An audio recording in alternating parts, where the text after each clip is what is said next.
قربانی کرتے وقت زبان سے نیت کہنا، دعا پڑھنا ضروری نہیں۔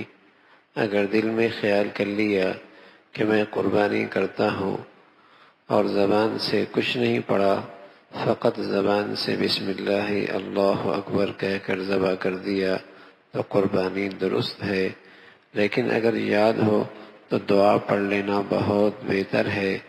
ذبح سے پہلے یہ دعا ہے: انی وجہت وجہی للذی فطر السماوات والارض حنیفا وما انا من المشرکین ان صلاتی ونسکی ومحیای ومماتی للہ رب العالمین لا شریک لہ وبذلک امرت وانا من المسلمین اللہم منک ولک۔ ذبح کے بعد کی دعا: اللہم تقبلہ منی کما تقبلت من حبیبک محمد صلی اللہ علیہ وسلم وخلیلک ابراہیم علیہ السلام۔ یہ مسلمان قربانی کے وقت یہ دعا پڑھتا ہے، اور اس دعا میں اس بات کا اظہار ہے کہ یہ قربانی خالص اللہ کے لیے ہے، خالص اللہ کے لیے۔ عمل کرنا بھی مبارک ہے، لیکن اس عمل کے ساتھ نیت کا درست رکھنا بہت ضروری ہے۔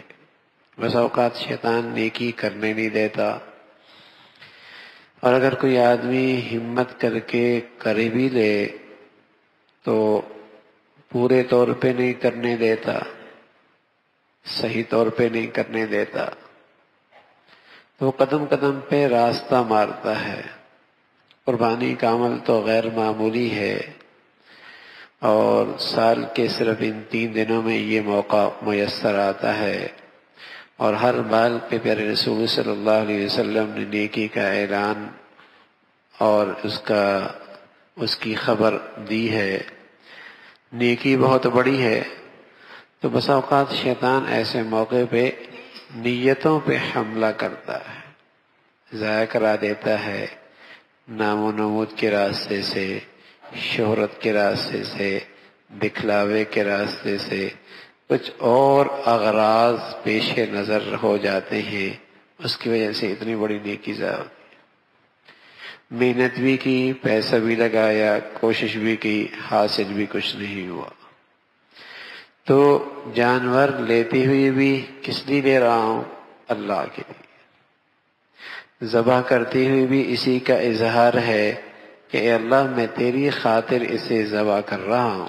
انی وجہت وجہی للذی فطر السماوات والارض، میں اپنے آپ کو اس ذات کی طرف متوجہ کر رہا ہوں جو زمین و آسمان کا بادشاہ پیدا کرنے والا ہے، سب سے یکسو ہو کر، کسی سے کچھ غرض نہیں۔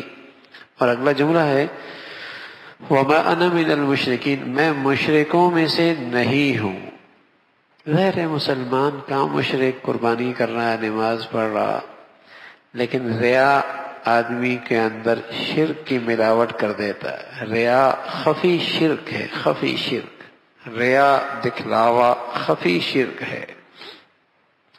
تو اس موقع پہ خاص طور پہ اللہ کے نبی صلی اللہ علیہ وسلم نے یہ دعا بتلائی وَمَا أَنَا مِنَ الْمُشْرِكِينَ، میں مشرکوں میں سے نہیں ہوں، آپ کی عبادت میں کسی غیر کو شریک نہیں کر رہا، آپ کی عبادت میں کسی غیر کو شریک نہیں کر رہا، یہاں میری غرض صرف آپ کی رضا، آپ کو راضی کرنا ہے۔ اور پھر اس سے اگلا جامع جملہ ہے کہ میری قربانی، میری نماز ہو، میری قربانی ہو، بلکہ میری زندگی ہو، میری موت ہو، سب اللہ کے لیے، سب اللہ کے لیے۔ میری ہر چیز اللہ کی خاطر، میرا جینا مرنا بھی اللہ کی خاطر، میری نماز قربانی بھی اللہ کی خاطر، اور اس کا کوئی شریک نہیں، اور مجھے اسی کا حکم ملا ہے، میں فرما برداروں میں سے ہوں۔ تو اس انداز سے آدمی اس دعا میں اظہار کر رہا ہے کہ اللہ یہ خالص آپ کے لیے عمل کر رہا ہوں، خالص آپ کے لیے، اس میں میری کوئی دنیاوی حکمت مصلحت پیش نظر نہیں، ذاتی اور جسے کہیں کہ دنیاوی مفاد اس سے میرا وابستہ نہیں، میری غرض آپ کو راضی کرنا، میری غرض تو آپ کو راضی کرنا ہے. قربانی ہو یا حج ہو، قربانی ہو یا حج ہو، ان دونوں میں نظر یہی آتا ہے کہ اس میں عقل سے زیادہ اتباع ہی اتباع ہے. بظاہر عقل کچھ کہہ رہی ہے لیکن شریعت کی اتباع کا رنگ کچھ اور ہی نظر آتا ہے.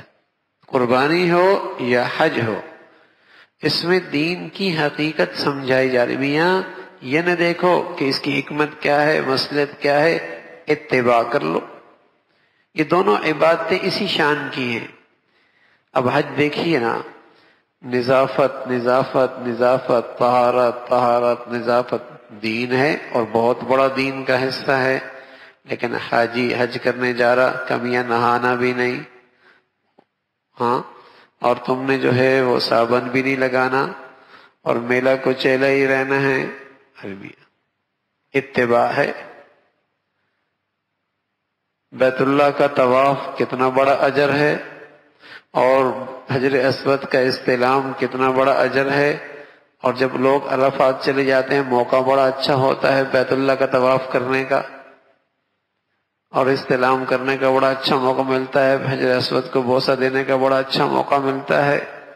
لیکن کیا کہا جاتا ہے میاں، اب اگر طواف کرے گا تو ثواب نہیں ملے گا، اب تو اجر اتباع میں ہے. جب جنگل میں پڑاؤ ڈالو، اب تمہیں اجر سارا وہیں ملے گا. اب حرم میں نماز میں اتنا ثواب نہیں جتنا نماز پڑھنا مینا میں ثواب ہے. اب بیت اللہ مسجد نبوی کے مسجد حرام میں بیت اللہ کو دیکھتے دیکھتے اتنا اجر ثواب نہیں ہے جتنے عرفات کے میدان میں بیٹھنے کا ثواب ہے. اب بیت اللہ کے سامنے بیٹھ کر مزے لینے کا اتنا ثواب نہیں جتنے اس کو ایک پتھر جو شیطان کے نشان پر ہے اسے پتھر مارنا ثواب ہے. سبحان اللہ. اب یہی چیز اگر آپ پورے سال کریں، عرفات کے میدان میں کچھ بھی نہیں ملنا، مینا میں کچھ بھی نہیں ملنا، ان شیطان کو پتھر مارتے رہیں کچھ بھی نہیں ملنا. کیوں بھائی؟ اس لیے کہ اس موقع پہ ان گھڑیوں میں اللہ کے حبیب صلی اللہ علیہ وسلم نے ایسا کیا. اب اس کی اتباع کرو گے تو سب کچھ مل جائے گا. بلکہ یوں سمجھایا، نہ مسجد حرام میں کچھ رکھا ہوا، نہ بیت اللہ میں کچھ رکھا ہوا، نہ مینا اور عرفات میں کچھ رکھا ہوا، سب کچھ تو اللہ کے حبیب کی اتباع میں رکھا. جو اس کی نقل کرتے چلے جائیں گے، اتباع کرتے چلیں گے، قیمتی بنتا چلا جائے گا. ورنہ دیکھا جائے تو میاں مزدلفہ سے ڈاکٹر صاحب بھی، انجینئر صاحب بھی، پروفیسر صاحب بھی، شیخ الحدیث صاحب بھی، ولی صاحب بھی، اور جسے کہیں کہ نیک سے نیک تر مسلمان بھی کیا اٹھا رہا ہے؟ کنکریاں اٹھا رہا ہے. بھائی کنکریاں اٹھا رہا ہے، کیا کرنا ہے؟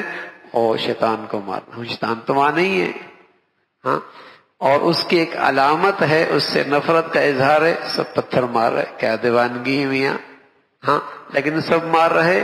لیکن اس کے پیچھے ہے کیا؟ اتباع ہے، اتباع ہے. حضرت عمر رضی اللہ عنہ جب حجر اسود کو بوسہ دینے لگے تو فرمانے لگے، حجر اسود تو پتھر ہی تو ہے، تو نہ نفع دے سکتا ہے نہ نقصان دے سکتا ہے. اگر اللہ کے حبیب صلی اللہ علیہ وسلم نے تجھے بوسہ نہ دیا ہوتا میں کبھی تجھے بوسہ نہ دے. اتباع ہے. تو لوگ قربانیوں کے اندر بھی مصلحتیں، حکمتیں، فلسفے تلاش کرتے ہیں. ارے میاں اس کا نام دین ہے، اتباع کا. دین ہے اتباع کا. اگر گوشت ہی مقصود ہوتا تو اتنا اکٹھا گوشت کرنے کی کیا ضرورت ہے؟ پورے سال ہی اللہ کہتا ہے ہر ہفتے میں قربانی کرتے رہنا. بھائی کچھ اس ہفتے میں، کچھ اگلے مہینے میں کر لینا، کچھ اگلے مہینے میں، سب غریبوں کو تاکہ آسانی سے گوشت مل جائے. یہ مقصود نہیں. مقصود تو اتباع ہے، اللہ کو راضی کرنا مقصد ہے کہ میں اللہ کی خاطر یہ قربانی کر رہا ہوں. لن ينال اللہ لحومها ولا دماؤها. نہ اللہ تک خون پہنچتا ہے، نہ گوشت پہنچتا ہے، نہ اسے گوشت کی ضرورت نہ خون کی ضرورت. ولكن يناله التقوى منكم. وہ تو تمہارے دلوں کا تقوی دیکھ رہا ہے، کس غرض سے یہ عمل کر رہے ہیں. تمہارے پیش نظر کیا نیت ہے، کیا غرض ہے؟ تو اللہ کی خاطر. شیخ ابو الحسن ندوی رحمۃ اللہ علیہ فرمایا کرتے تھے کہ کوئی اچھا کام مسلمان بس اوقات بری نیت سے تو نہیں کرتا، لیکن بے نیت سے بہت کرتا رہتا ہے. بد نیت نہ بھی ہو لیکن بے نیت ہوتی ہے، کوئی نیت نہیں ایسی کر رہا، کوئی نیت نہیں ایسی کر رہا. نہ نیت ہو، ہاں نیت ہو کہ اللہ کا حکم میری ہر خواہش سے، ہر جذبے سے بالا تر ہے. قربانی کی روح ہے کہ اللہ کا حکم ہر جذبے سے بالا تر ہے. بیٹے کی محبت، بیٹے کی محبت ہوتی ہے، لیکن اللہ کا حکم آیا تو فرمایا اللہ کا حکم بیٹے سے محبت کے جذبات سے بھی بالا تر ہے، اسے بھی ذبح کر رہا. تو اللہ کا حکم ہر جذبے سے بالا تر، یہ روح ہے. اس وقت یہ زندہ کیا جائے کہ اللہ کا حکم ہر جذبے سے، ہر خواہش سے، ہر مفاد سے بالا تر ہے، اللہ کا حکم پورا کرنا. اس قربانی سے یہ زندگی ملے، اس قربانی سے یہ زندگی ملے کہ آئندہ زندگی کے اندر بھی ہر مفادات سے بالا تر اللہ کا حکم ہوگا، ہر خواہش سے بالا تر اللہ کا حکم ہوگا، اور ہر جذبے سے بالا تر اللہ اور اللہ کے رسول کی اتباع ہوگی. یہ قربانی ہے. تو اللہ رب العزت بھائی قربانی کی ظاہری شکل بھی خوب اختیار کرنے کی توفیق نصیب فرما دے، اور جو قربانی کی روح ہے اور اس کی حقیقت ہے اللہ رب العزت وہ بھی ہمیں نصیب فرما دے. اللہ عمل کی توفیق نصیب فرما.